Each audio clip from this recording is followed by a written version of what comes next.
Hi friends, आज आपण बघणार आहोत next topic Pearsonian coefficient of skewness. त्याचं इंट्रोडक्शन बघूया. We can see that odd order central movements are zero for symmetric distribution. Note दिलेली बघा. Note that odd order central movements are positive for positively skew distribution and negative for negatively skew distribution. बघा, जर odd order असेल central movement मध्ये तर ती जर positive असेल तर पॉझिटिव्ह स्क्यू फाइंड होतो अँड जर निगेटिव्ह असेल तर काय होतं, negative skew distribution except mu one. जेव्हा म्यू1 नसेल तेव्हा. Hence measure of skewness can be defined on the basis of odd order central movements. The Personian coefficient of skewness is denoted by y1. बघा, sorry, gamma1. याला आपण denote कसं करू शकतो? मग पर्सोनियम कोएफिशिएंट ऑफ स्क्यूनेसला gamma1 ने डिनोट करू शकतो. gamma1 it is relative measure of skewness is given by formula. बघा, आपल्याला त्याचा फॉर्म्युला दिलेला आहे. gamma1 is equal to root of beta one where beta one is equal to. बघा, gamma1 इज इक्वल टू काय असतो? मग रूट ऑफ बीटा1 असतो. But where beta one is equal to बीटा1चा फॉर्म्युला बघितला असेल तुम्ही. बीटा1 इज इक्वल टू म्यू3 square divided by mu two cube. Note that as beta one is always positive. Beta one काय असतो? ऑलवेज पॉझिटिव्ह असतो. So it fails to show the type of skewness. Therefore gamma1 is equal to root of beta one is equal to, मग आपण root मध्ये येते, root of beta one म्हणून root of म्यू3 square divided by mu two cube. जर आपण त्यांचा root काढला तर म्यू3 divided by mu two raise to 3/2 येईल. सिन्स मग म्यू2 कसा येईल? Mu two greater than 0. We take म्यू2 raise to 3/2 greater than 0. दस gamma1 possesses the sign of mu3. If gamma1 greater than 0, the distribution is positive skew. जर gamma1 distribution जर आपलं greater than 0 असेल तर distribution is positive skew and gamma1 less than 0 असेल तर distribution is negative skew. म्हणजेच therefore बघा, gamma1 is equal to 0 असेल, हे आपण प्रत्येकाच्या मत बघतोय. gamma1 इज इक्वल टू 0 असेल तर डिस्ट्रीब्युशन इज सिमेट्रिक असेल. रिमार्क्स दिली बघा त्याची. फर्स्ट रिमार्क आहे, the various measure of skewness are invariant to the change of origin and scale. Example बघूया त्याच्यावरचं. The find Karl Pearson's coefficient of skewness. Coefficient of skewness आपण SK ने दाखवतो. In each of the following and interpret the result. बघा, first solve करायचं आपल्याला. Mean equal to 105 दिला आहे, mode 108, standard deviation is equal to 5. And second बघा, mean is equal to 90, median is equal to 89 and standard deviation is equal to 4 दिलंय. Solution बघूया आपण आता. First SK is equal to, बघा, skewness, Karl Pearson of skewness is equal to formula बघितलाय आपण. Mean minus mode divided by standard deviation. बघा, मग मीन आपल्याला दिलंय 105, मायनस मोड दिला आपल्याला 108 divided by standard deviation 5. 105 minus 108 is equal to -3 divided by denominator as it is. बघा, यांचं जर डिवायडेशन केलं तर आपल्याला आन्सर मिळेल -0.6. मग बघा, -0.6 म्हणजे ही व्हॅल्यू कशी मिळते? आपल्याला निगेटिव्ह मिळते. म्हणजेच देअरफॉर एसके कसा मिळतोय? Skewness S K less than 0, the distribution is negatively skewed मिळेल. सेकंड बघूया आपण आता. सेकंड याच्यामध्ये व्हॅल्यू पुट करूया. एसके इज इक्वल टू, बघा, सेकंड फॉर्म्युला सुद्धा आपण बघितला होता. एसके इज इक्वल टू फक्त इकडे 3 मल्टिप्लाइड बाय करायचं आहे. 3 इंटू मीन मायनस मेडियन, म्हणजेच इकडे median divided by standard deviation is equal to 3 into mean आपल्याला दिला आहे 90 मायनस मेडियन दिला आपल्याला 89 डिवायडेड बाय स्टँडर्ड डेव्हिएशन दिला आपल्याला 4. म्हणजेच इज इक्वल टू, बघा, 3 इंटू 90 मायनस 89 काय येईल? 1. 3 into 1 is equal to 3 divided by 4. 3/4 is equal to आपल्याला आन्सर मिळेल 0.75. म्हणजेच देअरफॉर 0.75 हे कसं आन्सर आलं? पॉझिटिव्ह आलं. म्हणजेच therefore SK greater than 0, the distribution is positive skewed. बघा, म्हणजेच हे डिस्ट्रीब्युशन कसं मिळेल? आपल्याला पॉझिटिव्ह स्क्यूड मिळेल. सेकंड एक्झाम्पल बघूया आपण आता. सेकंड एक्झाम्पल दिलंय. कॉम्प्युट फर्स्ट आहे Karl Pearson coefficient of skewness SK. Second find करायचं आपल्याला Bowley's coefficient of skewness for the following frequency distribution. बघा आपण काल पिअर्सन कोइफिशियंट सुद्धा बघितलंय and Bowley's coefficient of skewness सुद्धा बघितलंय. त्याच्यावरचं आपल्याला एक्झाम्पल सॉल्व्ह करायचंय. CI दिला आहे बघा 0 to 10, 10 to 20, 20 to 30, 30 to 40 and 40 to 50 दिला आहे. नेक्स्ट फ्रिक्वेन्सी दिली आहे आपल्याला 2, 5, 0 to 10 ची फ्रिक्वेन्सी 2, 10 to 20 ची 5, 20 to 30 10, 30 to 40 8 अँड 40 to 50 2 दिलेली आहे. सोल्युशन बघूया आपण आता त्याचं. बघा सोल्युशन बघूया. फर्स्ट टेबल काढून घेऊया आपण. फर्स्ट फाइंड करायचं आपल्याला. First we need to compute mean mode and standard deviation. Let us construct the table as below. बघा आपल्याला टेबल दिला आहे, त्यामुळे आपण टेबलने फाइंड करूया त्या पूर्ण याचे व्हॅल्यू. बघा आपण अशा पद्धतीने टेबल बनवून घेतला. CI mid point in XI frequency FI mu is equal to XI minus 25, कारण 25 XI minus 25 divided by 10. FI आपल्याला फॉर्म्युला दिला आहे FI into UI. Next FI into UI square and CF less than 10. बघा CF less than म्हणजेच class frequency less than दाखवायची आपल्याला. बघा मग CI मध्ये लिहूया आपण आता. CI दिलेला आहे आपल्याला टेबलमध्ये. क्वेश्चन मध्ये दिला होता 0 to 10 दिलेला होता. 0 to 10, 10 to 20, 20 to 30 and 30 to 40, 30 to 40 and 40 to 50 and total. हे आपल्याला CI दिलेलं होतं.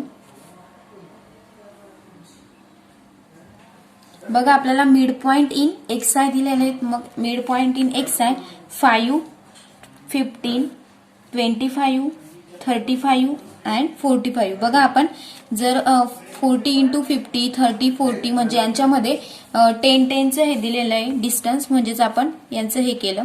यांची आपल्याला टोटल करण्याची काही गरज नाहीये. नेक्स्ट आहे आपल्याला फ्रिक्वेन्सी दिलेलीच आहे. क्वेश्चन मध्ये फ्रिक्वेन्सी दिली ती लिहून घेऊया. 2, 5, 0 to 2 ची 2 दिलेली आहे. 0 to 10 ची 2, 10 to 25, 20 to 30 10, 30 to 40 8, 40 to 50 2 आणि यांची जर ऍडिशन केली तर आपल्याला 27 मिळते. नेक्स्ट बघूया आपण आता. Mu is equal to XI minus 25 divided by 10. Mu is equal to XI काय दिलं आपल्याला 5 मायनस 25 डिवायडेड बाय 10. किती मिळेल मग ते आपल्याला -20 डिवायडेड बाय 10 म्हणजेच इज इक्वल टू -2 मिळेल. म्हणजेच इज इक्वल टू -2. हे आपलं सोल्युशन येईल -2. 0 to 2 मधली म्यू इज इक्वल टू. तेच नेक्स्ट ह्याच फॉर्म्युल्याने फाइंड करायचे. ते सेकंडचं -1 येईल, थर्ड 0, फोर्थचं 1, फिफ्थचं 2 अँड टोटल करण्याची आपल्याला गरज नाही त्याची. नेक्स्ट बघूया FI into UI. FI into UI म्हणजे हा फ्रिक्वेन्सी इंटू UI करायचं आपल्याला. 2 into -2 is equal to -4. 2 into -2 is equal to -4. 5 into -1 is equal to -5. 10 into 0 0. 8 into 1 8. 2 into 2 2 into 2 4. बघा यांची सर्वांची जर आपण ऍडिशन केली 8 प्लस 4 12, 12 मायनस 9 3 म्हणजे त्याची टोटल मिळेल आपल्याला 3. नेक्स्ट बघूया FI इंटू म्यू चा स्क्वेअर. FI इंटू म्यू यांचा स्क्वेअर लिहायचा आहे फक्त. स्क्वेअर म्हणजेच म्यू ला 2 ने मल्टिप्लाइड करायचं आहे. म्हणजेच काय किती मिळेल आपल्याला 8. याला 5 0 8 8 अँड ऍडिशन जर केली तर आपल्याला 29 मिळेल. सी एफ लेस दॅन. आता सी एफ लेस दॅन कसं फाइंड करायचं आहे आपल्याला, टोटल याच्यामधून घेऊन घ्यायचं आहे फ्रिक्वेन्सी मधला, फ्रिक्वेन्सी घेऊन घ्यायची. पहिले फ्रिक्वेन्सी 2 घ्यायची, फ्रिक्वेन्सी 2 प्लस 5 किती होतील 7. फ्रिक्वेन्सी प्लस प्लस करत जायची. 2 ॲज इट इज लिहून घेतला, 2 plus 5 7, 7 plus 10 17, 17 plus 8 25 and 25 plus 2 27. म्हणजे ही ऍडिशन आहे, ही फ्रिक्वेन्सी कशी यायला पाहिजे आपल्याला सेम. अशा पद्धतीने आपण हा टेबल काढलेला आहे. नेक्स्ट बघूया आता. हिअर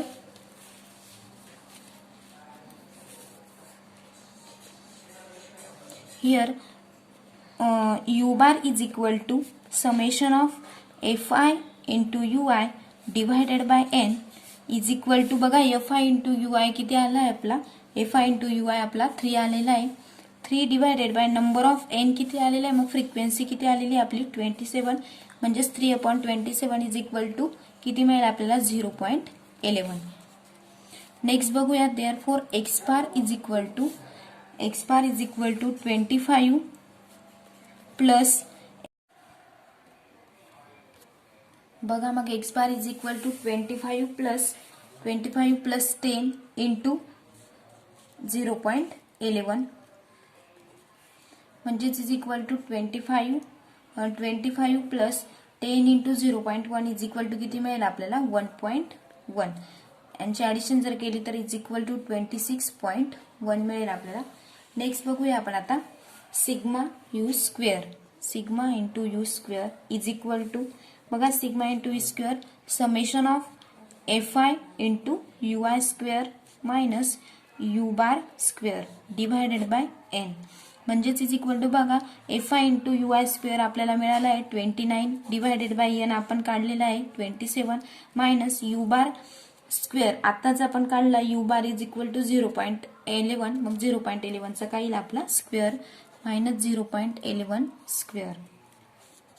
म्हणजेच इज इक्वल टू, बघा यांची जर आपण डिवायडेशन केलं तर मिळेल आपल्याला 1.074 मायनस 0.11 चा स्क्वेअर इज इक्वल टू मिळेल आपल्याला 0.012 इज इक्वल टू, बघा यांची जर आपण सबस्ट्रॅक्शन केली तर 1.0620.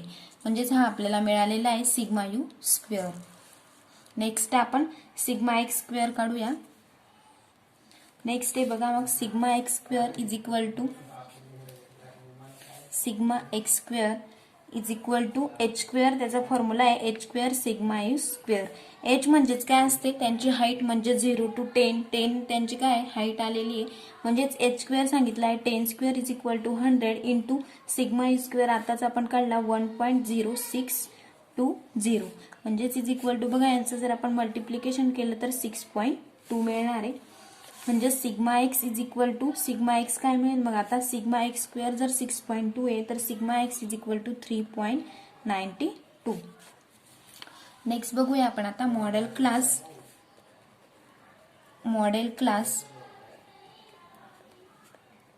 20 to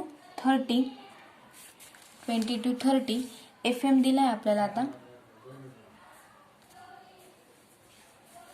FM is equal to 10, F1 is equal to 5 and F2 is equal to 8. हे आपल्याला व्हॅल्यू दिलेला आहे. Next mode is equal to, आता फॉर्म्युला आहे मोडचा, mode is equal to L plus H into FM minus F1 divided bye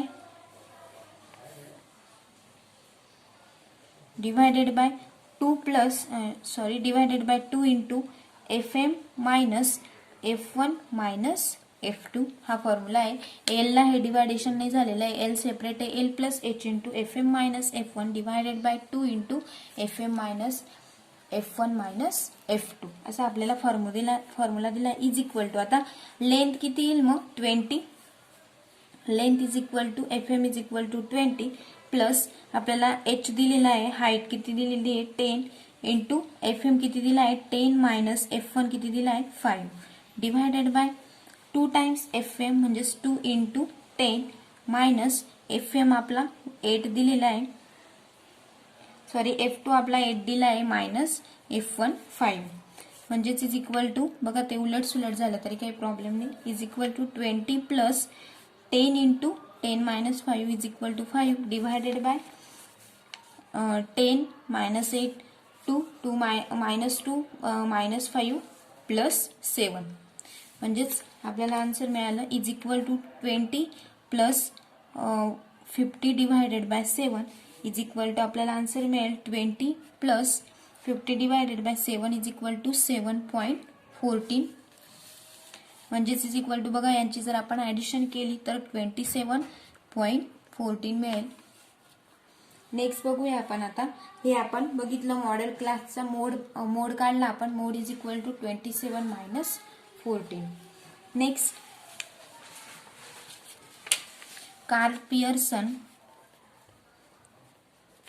Carl Pearson's coefficient of skewness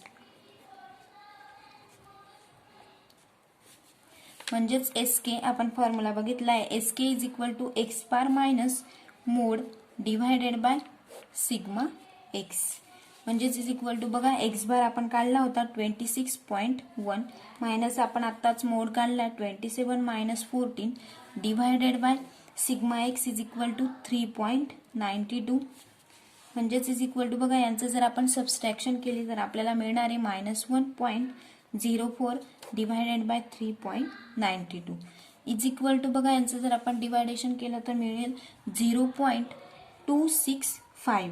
the distribution कसं मिळालं ते आपल्याला पॉझिटिव्ह मिळालं म्हणजेच the distribution is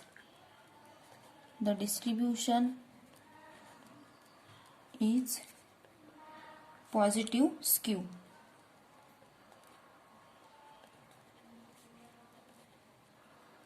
positively skew. Third बघूया आपण आता Bowley's coefficient of skewness. Third आहे आपलं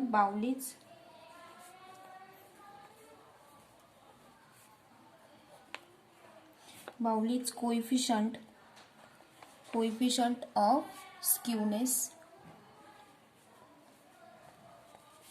We find the quartiles. We need to find बघा आपल्याला अगोदर क्वार्टाइल्स फाइंड करावे लागतील. We need the find quartiles. n is equal to किती दिले मग आपल्याला 27. Q1 क्लास मग आता बघा Q1 क्लास किती घेतोय आपण 10 to 20. Q1 class 10 to 20. आता बघा Q1 काढायचं आपल्याला. Q1 is equal to formula आहे L plus H upon F into n divided by 4 minus F. म्हणजेच बघा याला आपल्याला लेंथ दिलेली आहे 10 प्लस हाईट दिलेली आहे आपल्याला 10 डिवायडेड आहे F दिलेला आहे 5 n आपला 27 डिवायडेड बाय 4 मायनस F दिला होता आपल्याला 2.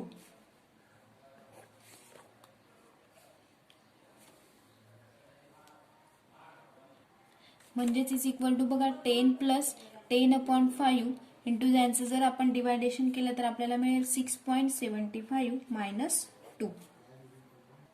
म्हणजेच is equal to 10 plus 2 into 10 plus 2 बघा 10 प्लस ॲज इट इज लिहून घेतला 10 upon 5 is equal to 2 into यांचं आपण सबस्ट्रॅक्शन केलं तर आपल्याला मिळणार आहे 4.75. म्हणजेच इज इक्वल टू 10 प्लस यांचं 2 इंटू 4.75 जर केलं तर आपल्याला मिळेल 9.5 म्हणजेच इज इक्वल टू बघा 10 प्लस 9.5 इज इक्वल टू बघा आपण जर त्यांची ऍडिशन केली तर आपल्याला मिळणार आहे 19.5. नेक्स्ट आपण का फाइंड करूया Q2 class quartile Q2 class find करूया. तो आपल्याला 20 to 30 दिलेला आहे. Q2 चा फॉर्म्युला लिहून घेऊया आपण आता. Q2 is equal to L plus H upon F H divided by F into n divided by 2 minus F. म्हणजेच इज इक्वल टू बघा याला आपल्याला किती दिलेला आहे लेंथ 20 प्लस H दिलेला आहे आपल्याला 10 डिवायडेड F सुद्धा आपल्याला 10 दिलेला आहे n डिवायडेड बाय 2 म्हणजेच 27 डिवायडेड बाय 2 किती येईल मग 30.5. आपल्याला n माहिती आहे 27 divided by 2 is equal to 13.5 minus F आपला 7 दिलेला आहे. म्हणजेच is equal to 20 plus 10 divided by 10 आपला 1 होऊन जाईल and 13.5 minus 7 is equal to आपला 6.5. 5 येईल is equal to 20 plus 6.5 is equal to जर आपण यांची ॲडिशन केली तर 26.5 हे आपलं Q2 मिळालं. Q2 class. नेक्स्ट बघूया आपण आता Q3 क्लास. Q3 क्लास दिला आपल्याला 30 to 40 दिलेला आहे. नेक्स्ट म्हणजे Q3 चा आपण फॉर्म्युला लिहूया. Q3 is equal to L plus H divided by F into 3 into N divided by 4 minus F. हा कॅपिटल F आहे. Capital F and small f. हा इकडे दिलेला आहे H डिवायडेड बाय F हा स्मॉल f आहे. इकडे दिलेला आहे तो कॅपिटल F. म्हणजेच इज इक्वल टू आपल्याला L दिलेला आहे 30 प्लस H आपला 10 आहे डिवायडेड बाय F आपण दिलेला आहे 8 into 3n divided by 4 is equal to किती मिळेल आपल्याला 25 मायनस 17. म्हणजेच इज इक्वल टू बघा 30 आपण ॲज इट इज लिहून घेऊया. 30 प्लस 10 इकडे मल्टिप्लाय करून घ्या. 25 मायनस 17 किती मिळेल आपल्याला 8 मिळेल. डिनॉमिनेटरचा हा 8 ॲज इट इज. म्हणजेच is equal to 30 plus 80 30 plus 8 get cancel plus 10 म्हणजेच इज इक्वल टू 30 प्लस 10 किती मिळाला आपल्याला 40. म्हणजेच Q3 इज इक्वल टू आपल्याला Q3 क्लास किती मिळाला आपल्याला 40 मिळाला. म्हणजेच देअरफॉर बघा Bowley's coefficient therefore Bowley's coefficient of skewness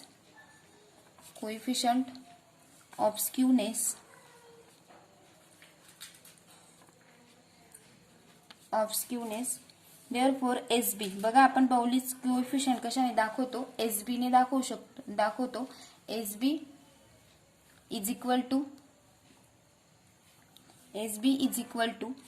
Q3 बघा त्याचा फॉर्म्युला आहे Q3 minus 2 times Q2 plus Q1 divided by Q3 minus Q1 divided by Q3 minus Q1.